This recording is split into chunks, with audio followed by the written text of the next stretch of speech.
Choices for Life asked me to shoot a sporty shoot for the website, which we're going to do right now. The thing is, right, I've got my ball here, I'm down the park, but I've got nobody to play with. Oh. Actually, I have my two friends from the radio. It's Boogie and Dingo, everybody! Yes! Welcome, lads. Let me tell you, it's not the first time Monkey's asked us to play with his ball. Moving on very quickly. Lads, great to have you here today. Thanks for inviting us. I've got a bit of a challenge for you. What's that? We want to find out who the best penalty taker is out of Boogie and Dingo. Oh, well that's easy, because I'm Scottish, I am the best penalty. And then Dave? I've played soccer for about 15 minutes. 15 minutes. Do you want to find out who's the best penalty taker out of Boogie and Dingo are? Let the challenge begin. Alright boys, smoking. Talk to me about smoking. Filthy, dirty habit. Yeah. You ever smoked? Oh yeah, smoked. Tell me why.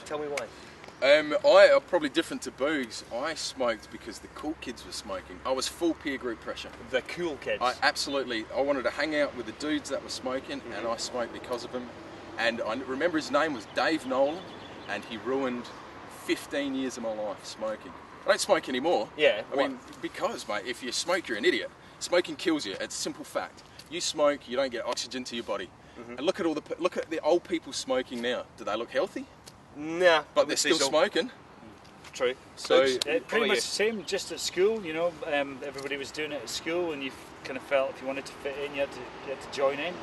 And similar to Dave, you get hooked, and you know, when you become an adult, it's really, really hard to stop. What was it like the first time you tried a cigarette? It's horrible. It was horrible. It made you feel sick. I mean, that was a good reaction there. It's disgusting. Like you smoke your first cigarette and then you feel sick for about an hour afterwards, you know, and you're thinking, why would you want to do that again? But then you do, because other people are doing it. But the peer group pressure goes away when you grow up. And you know, if I was more confident when I was growing up, I wouldn't have done it. You saying you're not confident? I'm confident now. Yeah. I've got more confidence now. I wouldn't succumb to any peer group pressure now because I'm older, wiser, and more confident. But when I was 15, 16, I think it was, I wasn't confident. I was a kid. I looked at the ground. I didn't talk to anyone. You know, I wanted to be cool. Like when I used to smoke in the house, you don't realise how much it stinks until after you've stopped, and then you go back to someone's house who still smokes indoors, and you go in and it just. The whole place stinks, and that's what your house used to smell like, but you don't. It's not very welcoming, is it? I thought for anybody coming around with that. And your breath. Oh, mate. Oh, it'll wilt a flower, you know. Oh. Yeah. All right, I think we'll get more penalties on the go. I think. First penalty is Boogie from the Big Saturday Show up against his colleague Dingo. He steps up, he shoots, and scores! Oh, what a strike from Boogie! Oh my God! What a great celebration that is! If you could keep it on camera, that'd be great. Boogie scores. Boogie 1, Dingo 0. On the spot, please. It's worth a shot, right? Dave putting the ball down there on the wrong spot. Dave trying to cheat here. Whoa, Boogie with a bit of gamesmanship, stepping out of goal. Dingo, who's played football for all 15 minutes of his career, warming up, ready to strike into his colleague. It's 1-0 Boogie, can he equalise? Dave shoots! Saved by Douglas! What a save by Boogie! Going into the next penalty. It's Boogie 1, Dingo 0. Right lads, talk to me about drinking. Obviously, we're not going to sugarcoat it, we have all been on nights out. Tell us about some of the pressures you experienced on a night out. I enjoy a drink. I'm an Aussie, I love a beer. But I love 1 or 2 beers. Yeah. I'm a grown man, you know, and I'm of age. So I enjoy it. When I first drank a beer when I was 16, it all happens with me when I was about 16. I hated it. Again, pressure? Peer pressure? No, a mate took a from his dad's fridge. Right. And we tried it. I mean, you know, we were experimenting. We wanted to see what beer was like. My dad loved the stuff. And what was it like when you first started then? Awful! Oh. But in saying that, you know, I think you need to know your limits. I like a beer. I don't want to go get smashed. I don't want to wake up in a garden somewhere, you know, having soiled myself. Oh no! I don't. I just want to have a beer with my mates. I'll go out and have a beer with Boogs, but we don't go out and get written off. We are having a laugh about this, yes, but it is actually true. It can actually happen if you have too much drink because you lose control of yourself. You don't know what you're doing. The worst feeling in the world is when you wake up if you've had too many drinks. And I mean, thankfully this hasn't happened to me for a long time. But you wake up in the morning and you just can't remember where you've What been. happened?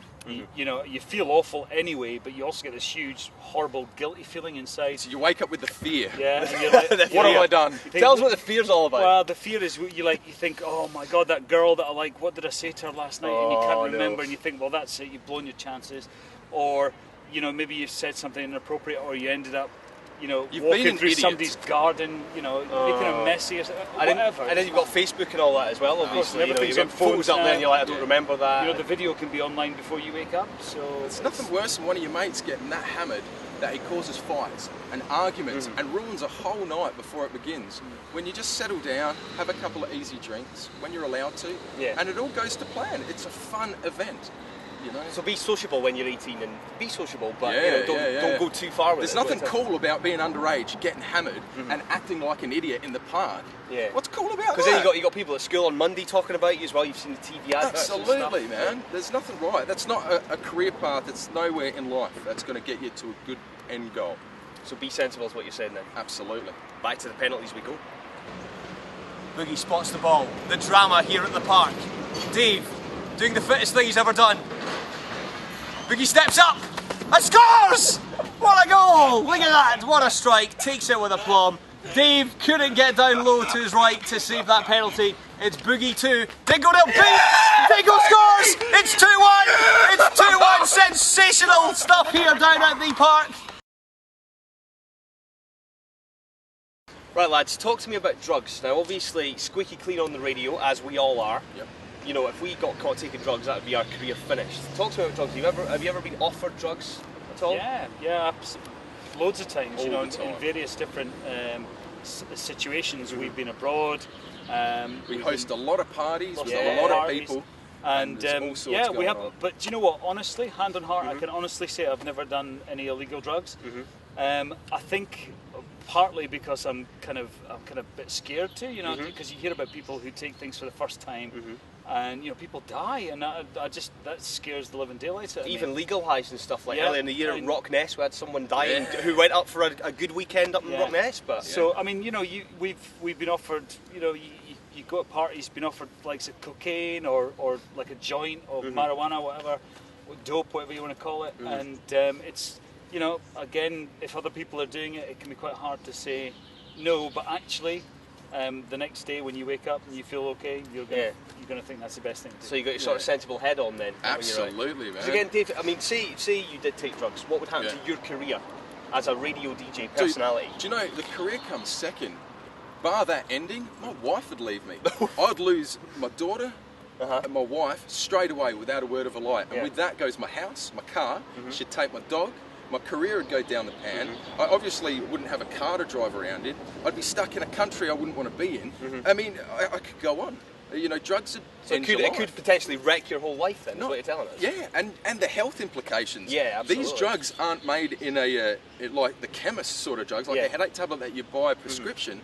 This is done in a backyard in someone's farm with, you know, who knows? Containing whatever in there. Eh? So Ah, you've but got you no don't idea know what what's you're in it. taking, yeah. And it also goes with these legal highs. These legal highs, you might be able to buy them, but do you know what you're putting in your body? This is fertilizer. This is stuff that burns grass. Yeah, you've got You know, like this is acid. poo and everything in there. Yeah. Ah, Disgusting. yuck. But drugs are around, and they always will be around, especially when you're growing up. It doesn't mean you have to be that person. Comes to pressure again, eh? Comes to pressure. Beating that pressure, the peer pressure. Be confident in yourself to say no. And when they make fun of you, walk away. It'll be the hardest thing to do in your life, and the best move you've ever made. Nice. Do we have more penalties? Boogie looks focused. Very focused. And his Choices for Life t-shirt. He's taking a massive run up. He's at the other side of the park. Here he comes. He steps up. He blasts it home. It's 3-1. He runs into the camera crew. Here he comes. He steps up. He shoots. Oh, he's at the post. Drama. Drama here at the park. Boogie needs to score this to be the winner. Dave, is he laughing or crying? Oh, he's laughing. I was wet myself.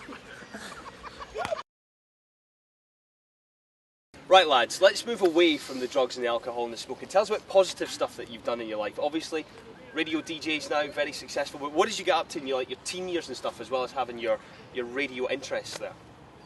Well, when I used to go to the youth club on a Friday and a Saturday night. In Hawick? In Hawick, yeah. Go On the Hawick. Go on the Hawick. And we used to go to the youth club, and of course, it's the same with every youth club. If they're going to put on like a disco at the end of the night, then they need somebody to DJ, don't they? So, I mean, back in the day when I was doing it, it was records. And these are little black plastic things that you put on. I don't even know what a record is. Time ago. But I mean, I'm that a CD MP3 man myself. That was my first experience of music and of DJing and of playing music, and it's something that I'm still learning now. You know, even sort of 20 years later, because technology changes, everything is MP3 and laptop now. So, but without the basic skills, which you just learn for yourself, I could learn them in my bedroom with my record player. I could then take that and play it to a crowd in the youth club, and that's your first step on the way to being a superstar DJ. And what about sport and stuff as well? Was that a big thing for you? Keeping active? Do you know, besides the sport, my parents made me go to Christian camp. Really? Yeah, it made me go to a church, and I fought with every inch of my body not to go. And I met all of my best buddies, everyone that I lived with around the neighbourhood, Maddie, Johnny, Scotty, and you met a few of them. Yeah. They're my core buddies, and I met them all through Christian camp. It was the best fun. I only went 1 year with them, but you know, I met. Well, you made friends for life, though, didn't you? I made friends for life, you know, and they're all back home. I love them dearly. And obviously you became very sociable as well because of going to Christian camp, so it was a real positive effect on you. Yeah, meet people. But I've always been into martial arts. You know, I've done Zendu-kai, Kempo. Show us a move. And I do. Show us a move, but don't hit us. Which one do you want? Dave, give me a All right, okay. Let's not do this on camera. Right, but that's, you know, from sports and other sports is what gives you confidence. You know, to say no to these things, and it gives you a being to do something else that you enjoy. Right, we need to find out who wins the penalties. Let's do that right now. Steps up. There's Megan Fox. Megan Fox! But he still scores! The thought of Megan Fox could have been him off! Boogie is the best penalty taker between Boogie and Dingo. Yes! Here comes Dave.